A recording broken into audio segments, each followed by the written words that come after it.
Hai teman-teman semua, di sini saya akan menjelaskan bagaimana cara menyelesaikan soal UN Fisika SMA dengan membuktikannya melalui aplikasi Algodo, yang dimana dengan mata kuliah pembelajaran berbantuan komputer yang diampu oleh Bapak dosen Irham Ramadhani, SPD MPD.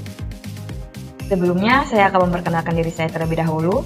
Perkenalkan, nama saya Novenzelika Brubarus dengan NIM 4203-121038 dari kelas Pendidikan Fisika 2020A.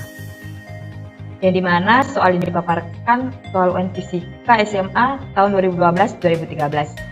Soalnya yaitu, dari puncak menara setinggi 45 meter dijatuhkan sebuah batu. Jika percepatan gravitasi bumi 10 meter per sekon kuadrat, kecepatan batu pada saat tepat menyentuh tanah adalah yang dimana pilihannya A 25 meter per sekon, B 30 meter per sekon, C 35 meter per sekon, D 40 meter per sekon, dan E 45 meter per sekon. Oke, yang diketahui dari soal, ketinggian dari menara yaitu 45 meter, kemudian gravitasinya 10 meter per sekon kuadrat. Yang ditanya yaitu VT atau kecepatan batu saat menyentuh tanah. Kemudian penyelesaiannya, dari soal itu kita bisa mengetahui bahwa soal itu merupakan gerak jatuh bebas, yang dimana rumus gerak jatuh bebas itu VT kuadrat sama dengan 2GH. Maka kecepatan saat menyentuh tanah adalah VT kuadrat sama dengan, kita masukkan rumus 2GH, kemudian 2 dikali G-nya tadi diketahui 10 meter per sekon kuadrat, kemudian ketinggiannya 45 meter, kemudian kita kalikan 2 kali 10 dikali 45 sama dengan 900. Kita mencari VT-nya, kemudian kita akarkan akar 900. VT sama dengan 30 meter per sekon. Jadi, dari teori kita menyelesaikan soal, kita dapat hasil kecepatan batu saat menyentuh tanah itu 30 meter per sekon. Kemudian kita buktikan melalui aplikasi Algodo. Pertama, kita buka aplikasi Algodo terlebih dahulu. Kemudian kita bisa mengganti background-nya dengan memilih news. Kita bisa mengaturnya. Kita bisa mengganti grid-nya supaya lebih gampang saat menggambar menaranya. Kemudian karena diketahui menara setinggi 45 meter, maka kita gambar menara setinggi 45 meter.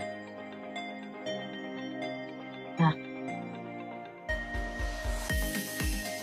kita bisa mengganti warna dari menaranya sesuai keinginan kita.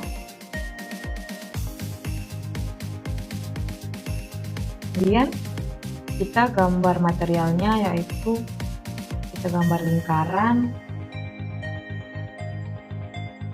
Kita bisa mengganti materialnya karena diketahui di soal batu, maka kita akan mengganti materialnya menjadi stone atau batu. Karena tidak diketahui masanya, jadi masanya kita abaikan.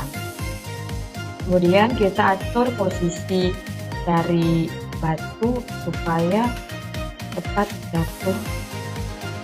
Kemudian kita bisa melihat kecepatan dari batu saat jatuh ke tanah itu dengan menunjukkan grafik. Dengan menampilkan grafiknya, kita klik kanan, kemudian kita klik show plot. Kita atur posisinya,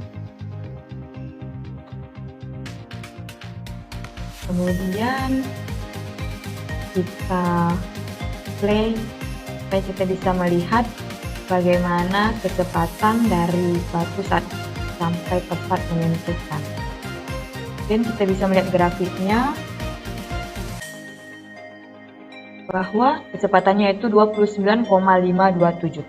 Nah, dari sini kita bisa melihat perbedaan dari hasil kecepatan yang kita selesaikan melalui teori dengan pembuktiannya di Algodo. Baik teman-teman, demikian yang dapat saya jelaskan. Saya mohon maaf jika ada salah kata saya. Semoga video ini bisa bermanfaat untuk kita semua. Sekian dan terima kasih. Bye-bye.